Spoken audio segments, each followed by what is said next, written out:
Et salut tout le monde, bienvenue sur ma chaîne Lorenzo High Tech. Comme vous avez pu voir dans le titre, aujourd'hui on va parler d'innovation, des futures innovations qui vont arriver, qui vont pas tarder à arriver en 2021 sur nos smartphones. Et aussi à la fin de vidéo, je vais vous dire aussi quelles normes vont se normaliser dans des smartphones milieu de gamme, haut de gamme. Donc tout ça dans cette vidéo. Mais avant de commencer la vidéo, si vous n'êtes toujours pas abonné à ma chaîne YouTube, abonnez-vous, elle est 100% high tech. N'oubliez pas d'activer la petite cloche de notification pour être alerté lorsque je publie une vidéo. Sinon ma page Instagram Lorenzo High Tech, je donne souvent des informations, des promotions, tout ça en story. Et maintenant, c'est parti. Du coup, la première technologie, la première innovation qui devrait pas tarder à arriver sur pas mal de smartphones et pas mal de marques, tout simplement, c'est la caméra selfie qui est sous l'écran. D'ailleurs, je vous avais fait une vidéo sur la marque ZTE, une marque chinoise qui avait commercialisé un smartphone avec une caméra selfie sous l'écran. C'est les tout premiers. Si vous ne l'avez pas vu, je vous invite à aller la voir. Donc du coup, voilà, la caméra selfie sous l'écran, quels sont les avantages de cette nouvelle technologie? L'avantage, c'est de ne pas avoir de poinçon, ce n'est de pas avoir d'encoche, et donc du coup, d'avoir un écran complètement bord à bord full screen, donc du coup une meilleure immersion lorsque vous regardez du contenu dessus, lorsque vous faites des jeux vidéo. Donc c'est la nouvelle technologie qui va pas tarder à arriver, je pense que notamment ça va être Xiaomi peut-être qui va arriver avec cette nouvelle technologie avec un prix peut-être plutôt attractif. Je vois aussi Realme, je vois surtout aussi Samsung. Chaque fois ils vantent leur smartphone pour les caméras selfie, donc je pense que Samsung aussi va mettre son nez dedans, je pense. Pour l'instant, la technologie n'est pas encore prête. Je pense qu'il faut encore peaufiner à droite à gauche parce que lorsque ZTE a sorti le smartphone avec la caméra selfie sous l'écran, il y avait quelques petits soucis. Quand vous vous prenez en photo, vous êtes net, il n'y a aucun souci. Par contre, l'image, l'arrière-plan derrière, c'est un petit peu flou. Donc c'était pas encore terminé, mais je pense que les autres marques vont peaufiner la technologie. Donc ça devrait pas tarder d'avoir cette technologie. Ensuite, deuxième innovation, ça serait le capteur d'empreinte sous l'écran. Donc on innove un petit peu la sécurité. Là actuellement, vous savez très bien, lorsque vous voulez déverrouiller votre smartphone, vous mettez le pouce à un endroit exact. Si vous ne le mettez pas au bon endroit, votre smartphone ne se déverrouille pas. Des fois, vous devez mettre le code parce qu'avec plusieurs essais, quand ça ne fonctionne pas, on vous demande de mettre le code. Donc c'est les petits soucis qu'on peut retrouver encore actuellement, même si la technologie a beaucoup bien évolué. Et là, l'avantage de cette nouvelle innovation, ça serait d'avoir complètement tout l'écran qui serait compatible avec le capteur d'empreinte digital. Donc ça veut dire n'importe où, vous pourrez déverrouiller votre smartphone de gauche à droite, en haut, en bas. Ça serait la nouvelle innovation qui devrait pas tarder à arriver en 2021. Donc là, l'avantage, c'est que vous n'avez plus besoin de regarder votre smartphone pour déverrouiller avec votre pouce, parce que tout simplement, n'importe quelle partie de l'écran vous permettra de déverrouiller votre smartphone. Donc ça, c'est plutôt une bonne innovation, je trouve, surtout pour les smartphones Android. Troisième innovation qui devrait pas tarder à arriver, c'est les zooms sur les smartphones. Il devrait avoir des changements. Alors je vous explique tout de suite ce que vous avez dans un smartphone. Dans un smartphone, vous avez le zoom artificiel, que vous perdez énormément de qualité, c'est le zoom numérique. Vous avez ensuite le zoom optique, où là on ne perd pas de qualité. Lorsque vous avez un zoom x2 et que vous passez au zoom x4 ou x6, j'en passe, et chaque fois vous changez de capteurs, et donc du coup c'est pour ça qu'on a énormément de capteurs maintenant sur nos smartphones. Le souci, ça pèse un petit peu son poids. Des fois en termes de design, les constructeurs ils ont du mal à trouver un joli design parce qu'il faut cacher ces capteurs. Donc du coup là, la nouvelle technologie, on devrait avoir normalement une longueur focale variable. Alors pour les gens qui ne savent pas c'est quoi une focale variable, c'est en fin de compte juste un seul optique qui permettra de tout faire. Donc ça sera un petit peu un 3 en 1, c'est-à-dire voilà, avec cette optique là vous pourrez avoir un zoom x2, x4, alors après tout dépend jusqu'où veut aller le constructeur. Donc c'est ça la nouvelle innovation dans le zoom, ça serait de réduire un petit peu le nombre de capteurs qu'on peut retrouver dans un smartphone, parce que tout simplement avec la longueur focale on pourra remettre plusieurs capteurs en un, notamment pour le zoom.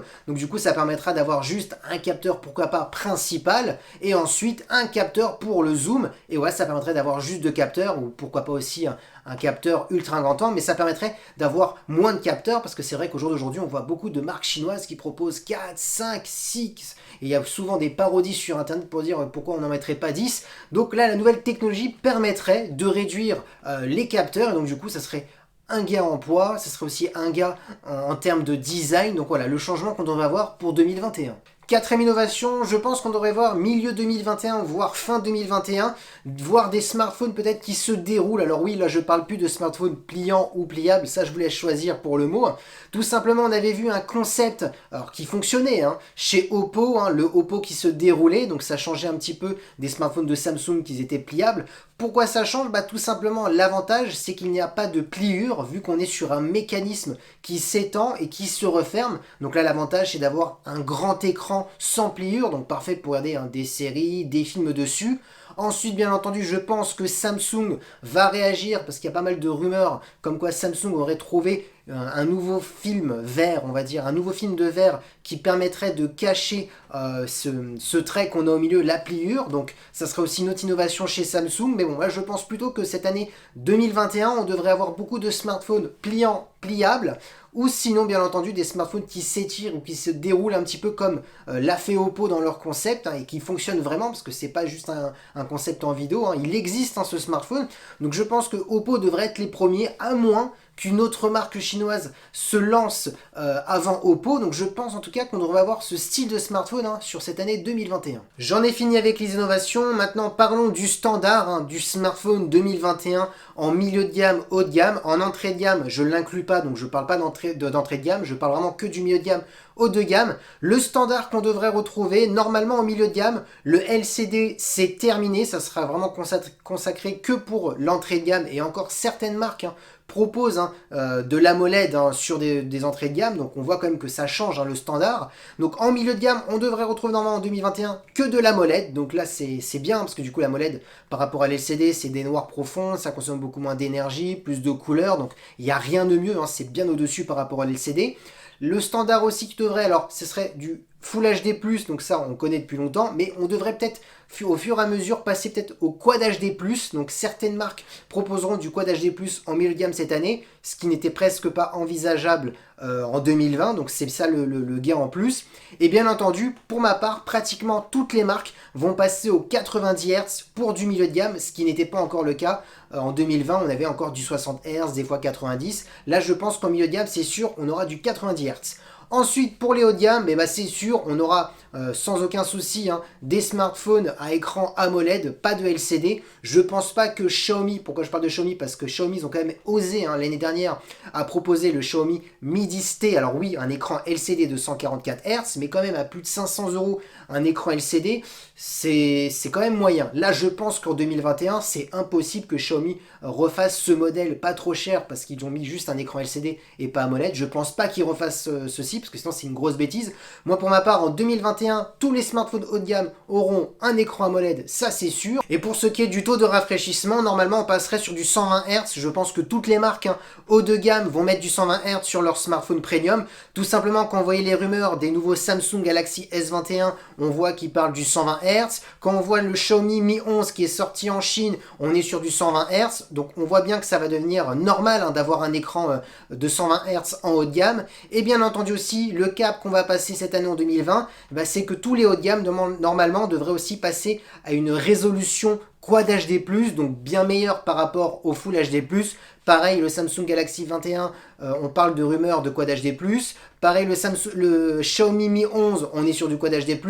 Le OnePlus aussi, on parle de 120 Hz, Quad HD+. Donc on voit bien que toutes les marques vont se suivre. Donc le standard maintenant pour 2021, c'est qu'en milieu de gamme, on aura normalement tous des écrans AMOLED avec une définition Full HD+, voire Quad HD+, pour certaines, et avec un taux de rafraîchissement de 90 Hz. Et pour le haut de gamme, là on aura vraiment les meilleurs écrans AMOLED, 120 Hz, Quad HD+. Donc c'est ça un petit peu les normes qui vont arriver pour cette année 2021. Et voilà, la vidéo est terminée, j'espère qu'elle vous a plu. Si c'est le cas, dites-le moi en commentaire, comme ça chaque année je parlerai du nouveau standard qui devrait arriver au niveau des smartphones, des nouvelles innovations, un petit peu comme j'ai fait sur cette vidéo. En tout cas, si la vidéo vous a plu, n'oubliez pas le petit pouce like, de vous abonner sur cette chaîne YouTube et d'activer la petite cloche de notification pour être alerté lorsque je publie une vidéo. Sinon, ma page Instagram Lorenzo High Tech, je donne souvent des informations, des rumeurs, des promotions, tout ça en story. Et maintenant je vous dis à très bientôt.